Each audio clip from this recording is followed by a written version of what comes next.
Hi friends, welcome back to our YouTube channel electrical Mantra Telugu. So ఈ రోజు మనం discuss చేయబోయే topic superposition theorem related two problems. Okay, superposition theorem definition ఏం చెప్తుంది? ఏదైనా ఒక లీనియర్ నెట్వర్క్ లో మల్టిపుల్ సోర్సెస్ ఉన్నప్పుడు ఏదైనా ఒక element across voltage or current flowing through that element అన్నది ఈచ్ సోర్స్ ని ఇండిపెండెంట్ గా యాక్ట్ చేస్తే వచ్చే ఎఫెక్ట్ ని ఆల్జీబ్రిక్ సమ్ చేస్తే వచ్చే అవుట్పుట్ నే ఆ ఎలిమెంట్ లో ఆ ఎలిమెంట్ ఫ్లో అవుతున్న current are element across voltage అవుతుంది అని చెప్తుంది.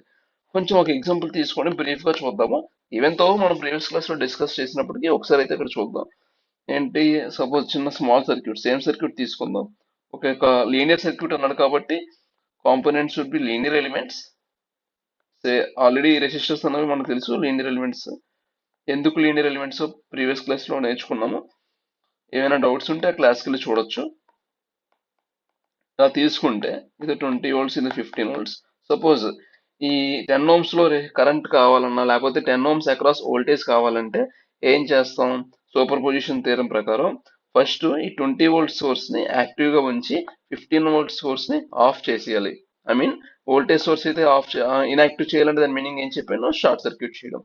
షార్ట్ సర్క్యూట్ చేసి ఈ 10 వోల్ట్స్ ఈ 10 ohms రెసిస్టెన్స్ లో ఎంత కరెంట్ ఫ్లో అవుతుంది, తద్వారా మనకి 10 ohms resistance across voltage drop కూడా మనకి తెలుస్తుంది. అది ఫస్ట్ కేస్ అవుతుంది.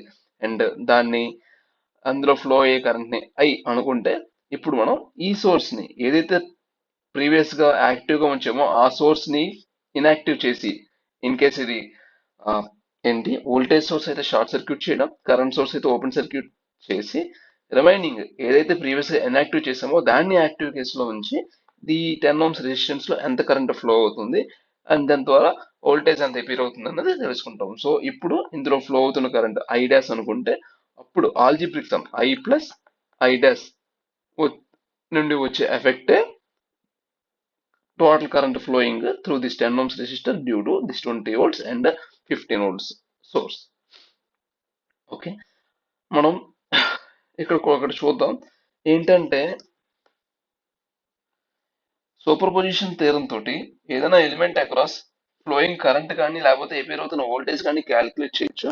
బట్ టోటల్ పవర్ అయితే ఈ థియరం యూజ్ చేసి క్యాలిక్యులేట్ చేయలేము అని చేయలేం. అదే ఈ సూపర్ పొజిషన్ థియరం యొక్క లిమిటేషన్ అనమాట. అండ్ ఒకవేళ నెట్వర్క్స్ లో డిపెండెంట్ సోర్స్ ఉన్నట్లయితే సూపర్ పొజిషన్ థియరం తో సాల్వ్ చేస్తున్నప్పుడు డిపెండెంట్ సోర్సెస్ ని సెపరేట్ ఇండిపెండెంట్ సోర్స్ గానే కన్సిడర్ చేయాలి.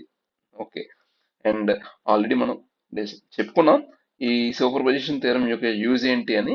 అదేనండి, మనం మల్టిపుల్ సోర్స్ సర్క్యూట్స్ ఎక్కడైతే కనబడతాయో ఆ ప్లేస్ లో మనం ఈ సూపర్ పొజిషన్ థియరం అయితే యూజ్ చేయొచ్చు. అదే అప్లికేషన్. సో మనం ఒక ప్రాబ్లం తీసుకుందాం. ఈ ఇక్కడ మనకు ఒక 20 వోల్ట్ సోర్స్ ఉంది, వోల్టేజ్ సోర్స్ ఉంది అండ్ 4 amps కరెంట్ సోర్స్ ఉంది. ఈ 20 volts voltage source and 4 amps current source ద్వారా ఈ 10 ohms రెసిస్టర్ లో ఫ్లో అయ్యే కరెంట్ ఎంత అండ్ 10 ohms అక్రాస్ వచ్చే వోల్టేజ్ ఎంత అని అడిగారు. ఏమడిగారు?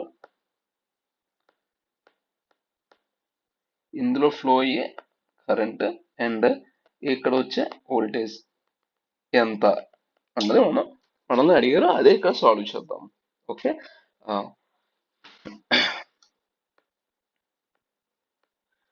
ఏం చెప్పాను super position థియరంలో?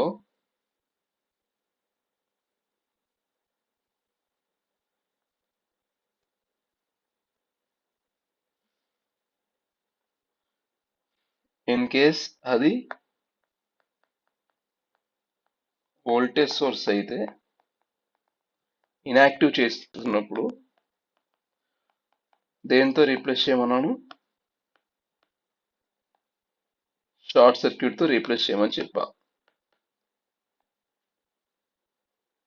Okay, in case అది కరెంట్ సోర్స్ అయితే, ఇన్ కేస్ అది ఒకవేళ మనకి సూపర్ పొజిషన్ థియరంలో ఉన్న సోర్స్ కరెంట్ సోర్స్ అయితే ఏం చేయాలి? ఓపెన్ సర్క్యూట్ చేయాలి. ఓపెన్ సర్క్యూట్ చేసి మనం నెట్వర్క్ అయితే సాల్వ్ చేయాలి అని నేర్చుకున్నాం. సో సేమ్ ప్రిన్సిపల్ ఇక్కడ అప్లై చేద్దామండి ఈ ప్రాబ్లంలో. సో నెక్స్ట్ పేజ్ లో అయితే ఒకసారి ఈ ప్రాబ్లం రీడ్రా చేసుకొని సాల్వ్ చేద్దాం. సో దట్ మనకి కంటిన్యూటీ ఉంటుంది.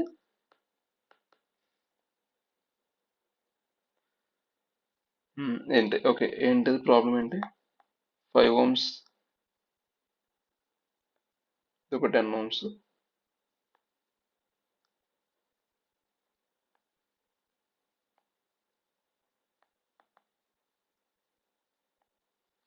ఇది జరిగింది ఎంత? ఇది 5 ohms, ఇది 10 ohms, and 10 ohms 20 ohms, 10 ohms 20 ohms, source 4 amps 20 volts, ఇది 4 amps, ఇది 20 volts. మనకి ఇందులో ఫ్లో అవుతున్న కరెంట్ కావాలి. ఓకే,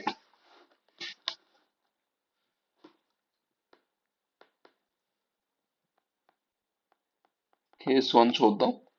కేస్ 1 ఏంటి? First thing, keep 20 volt source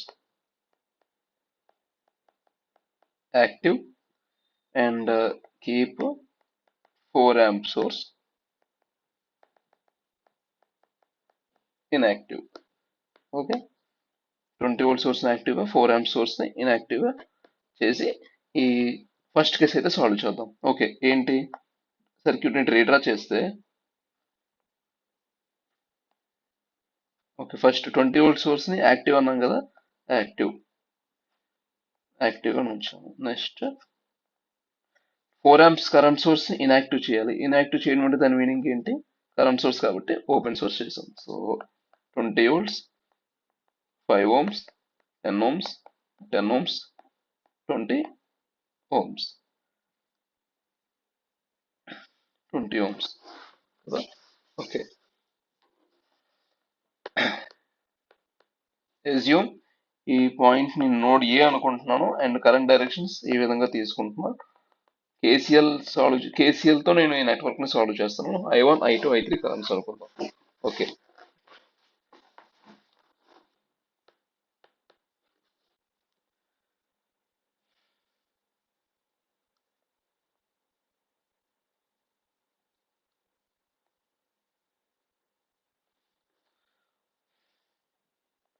now apply KCL at node A. Node A దగ్గర KCL అప్లై చేస్తే ఏమవుతుంది? KCL ఏం చెప్తుంది? Algebraic sum of currents is equal to 0. That means I1 plus I2 plus I3 is equal to 0. As per Ohm's లో I1 ఏమవుతుంది? VA minus 20/5 plus I2 ఎంత? VA/10 plus I3 ఎంత? VA by ఎంత వస్తుంది? VA by ఇక్కడ 10 ohms and ఈ branch లో 0 amps అంటే కరెంట్ ఫ్లో అవ్వట్లేదు కాబట్టి 10 plus 20 30 ohms is equal to 0. ఇప్పుడు వేరియబుల్స్ ఒకవైపు LHS వైపు, కాన్స్టెంట్స్ ని RHS వైపు తీసుకెళ్దాం. సో VA కామన్ తీస్తే ఇక్కడ 1/5 plus 1/10 plus 1/30 is equal to 20/5 is equal to 4. So VA into common ఏంటి? 5 1s 5 10. ఎల్సిఎం చేద్దాం. దేనికి 5 10 30 ఎంత ఉన్నాయి? 5 10 30. సో ఎల్సిఎం ఆఫ్ డినామినేటర్స్ 5 10 30 ఎంత? 5 10 30 చూడండి.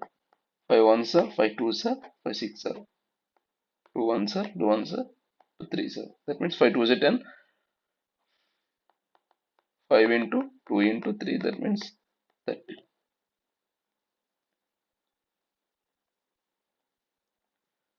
ఎంత వచ్చింది?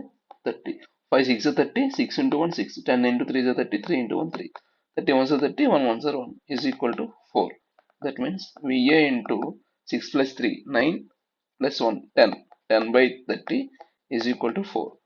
That means VA is equal to 10 1s 10 3s cross multiply చేస్తే 3 into 4, VA is equal to 12 volts. VA. So ఇప్పుడు VA ద్వారా I1 ఎంత? I2 కదా. I2 ఎంత వస్తుంది? I2 is equal to VA/10, that is 12/10 is equal to 1.2 amps, that is equal to I2. I2 ఇది వచ్చింది I2.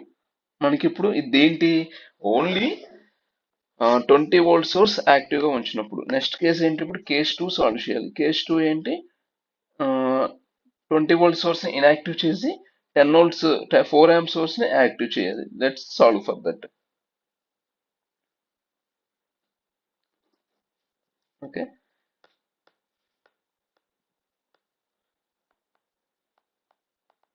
Case 2 ఏంటి,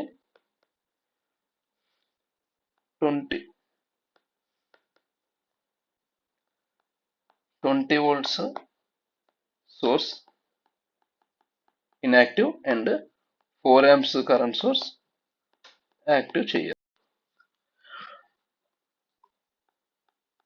చేయాలి.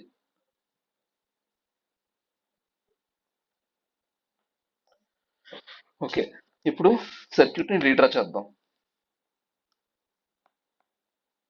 5 amps, 5 ohms, 10 ohms, 10 ohms, 20 ohms current source ని అలానే ఉంచాలి. వోల్టేజ్ సోర్స్ ని షార్ట్ సర్క్యూట్ చేయాలి. ఇదే కదా, సో ఇది 4 amps current source and 10 ohms, 10 ohms, ఇది 20 ohms, ఇది 5 ohms. జూమ్ చేసి సాల్వ్ చేద్దాం సో దట్ ఈజీగా సాల్వ్ చేయొచ్చు. మనకి ఎక్కడ కావాలి, అక్రాస్ దిస్ 10 ohms, ఈ 10 ohms లో కరెంట్ అయితే కావాలి మనకి. ఈ 10 ohms లో సేమ్ ప్రొసీజర్. ఈ పాయింట్ ని నోడ్ ఏ అనుకుంటున్నా, ఈ పాయింట్ ని నోడ్ బి అనుకుంటున్నా. సో ఇందులో ఫ్లో అవుతున్న కరెంట్ ఇది I1 డాష్, ఇది I2 డాష్, ఇది I3 డాష్ అనుకుంటున్నాను.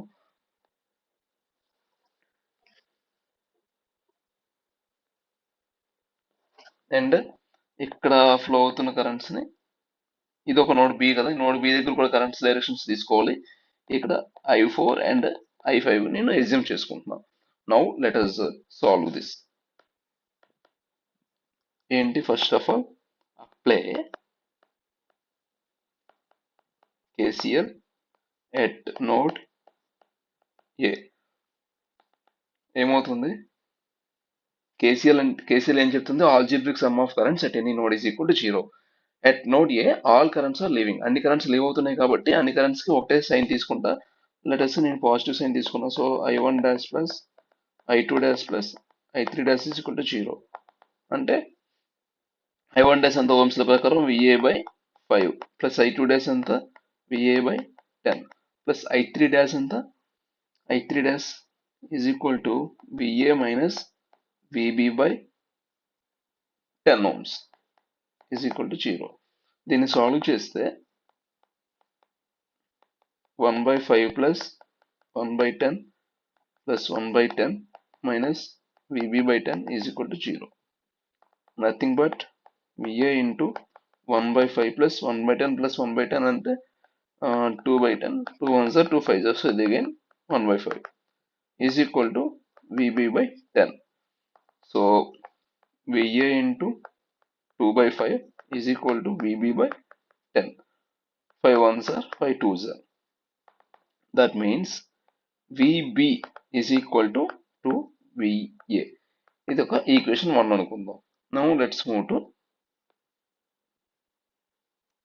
Next step. ఇప్పుడు ఏంటి, apply KCL at node B. ఏంటి, KCL ఏం చెప్తుంది, algebraic sum of currents at any node is equal to 0. ఇక్కడ ఎంట్రీ అవుతున్న కరెంట్ ఏంటి 4.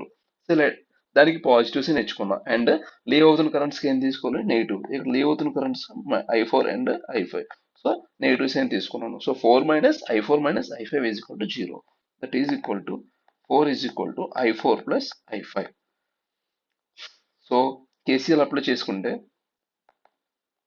సో KCL అప్లై చేస్తే వచ్చిన ఈక్వేషన్ ఇది. I4 వాల్యూ ఎంత, VB minus VA/10 plus I5 ఎంత, VB/20. మనకి ఈక్వేషన్ 1 ప్రకారం ఏంటి, VB is equal to 2VA. అదే ఇక్కడ సాల్వ్ చేద్దాం, సబ్స్టిట్యూట్ చేద్దాం. VB ప్లేస్ లో 2VA సబ్స్టిట్యూట్ చేస్తే VB 2VA మైనస్ VA/10. దీని నుంచి యాజ్ పర్ ఈక్వేషన్ 1 నుంచి ప్లస్ VB/20. దట్ ఎంప్లాయిస్ వివి. మళ్ళీ ఇక్కడ వివి ఎందుకు, వివి వేస్ట్ కదా, డైరెక్ట్ గా విఈలో అనే తీసుకుందాం, ఇక్కడ వివి వద్దు. సో వివి అంతా 2VA/20. So 2VA minus VA అంటే ఎంత, VA/10 plus 2VA, 2 1s are 2 10s are. So ఇది కూడా VA/10. That means 4 is equal to VA/10 plus VA/10 అంటే 2VA/10. That means VA/5. 2 1s are 2 5s are VA/5. That means VA is equal to ఎంత వచ్చింది ఇక్కడ ఈ కేసులో 20 volts. మనకు కావాల్సింది ఏంటి, current flowing through this 10 ohms resistor అంటే I2 dash. That means VA/10 that is equal to 20/10, 2 amps. ఇది I2 డాష్. సో కేస్ 1 లో ఎంత వచ్చింది, కేస్ 1 లో వచ్చిన I2 వాల్యూ 1.2 amps. మనకి సాల్వ్ చేసిన తర్వాత కేస్ 2 లో వచ్చిందంతా I2 డాష్. సూపర్ పొజిషన్ ఏం చెప్తుంది, ఇండిపెండెంట్ గా సోర్సెస్ యాక్ట్ చేస్తే ఒక బ్రాంచ్ ఆర్ ఎలిమెంట్ లో ఎంతైతే కరెంట్ ఫ్లో అవుతుందో ఆ కరెంట్ ఫ్లోస్ ని క్యాలిక్యులేట్ చేసి ఆ రెండింటిని సమ్ చేస్తే వచ్చిన రిజల్టే యాక్చువల్ గా ఆ బ్రాంచ్ లో ఫ్లో అవుతున్న current. So what we have to do, I2 plus I2 dash is equal to current flowing through 10 ohms resistor middle బ్రాంచ్ లోనే. So that means 1.2 plus 2 is equal to 3.2 amps. This is the total current flowing through 10 ohms resistor as per superposition theorem. అంటే మీరు ఏ theorem తీసుకున్నా ఒకటే, అంతా solve చేసిన తర్వాత ఇది వచ్చిందని చెప్పేసి నాకు చెప్తున్నాను. So I10 is equal to 3.2 amps.